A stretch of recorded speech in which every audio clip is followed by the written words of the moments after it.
Hey there, it's Ken Wimberly.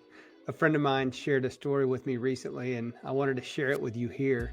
She had hired a videographer to interview her father and get his life story. And so they took the time over, I think, a number of days or weeks to spend time interviewing her dad, learning about his history, his childhood, his military service, everything about her father. And they put it in video, and then they made a book of the dad's life and gave that book to their family members. And she said she learned so much about her dad that she had never known before, because of the time that was spent there, invested, really digging into his history and having a third party ask these questions to learn more and more about his history and what was unique about his life and his story.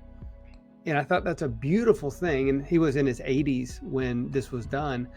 Many of us may not live until our 80s, and certainly no one knows when our time will come.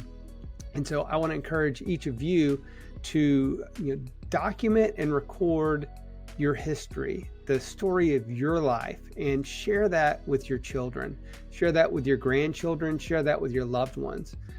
You can do this in a variety of formats, whether it's writing a handwritten letter to your family members and telling them parts of your life and parts of your story, maybe things that they had never heard before about growing up, some of your best friends, some of the hopes and dreams you had for yourself that maybe did or didn't come true, the things that you thought you wanted that maybe pivoted and changed later, and you realized you're so much happier because they didn't happen.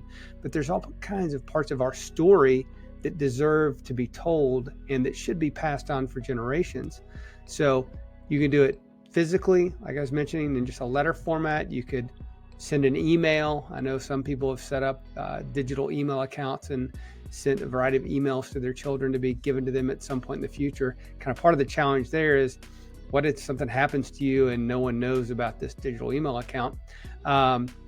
Or in a digital journal like we've created at Legacy Journal, and kind of keep those stories and build upon those stories so that your family knows more and more about you, your childhood, your time growing up, your adolescence, the lessons that you've learned, the struggles that you've had, the failures that you've had to overcome, so that maybe they won't have to repeat the same kind of mistakes and failures, and they can go on to create their own failures right there, but at least maybe not the same ones that you've done, and they can learn from your mistakes, learn from what you've learned and overcome. So share that story with your family, share your story with the most important people in your life, like your children, so that they'll have that and they'll be able to pass that on for generations.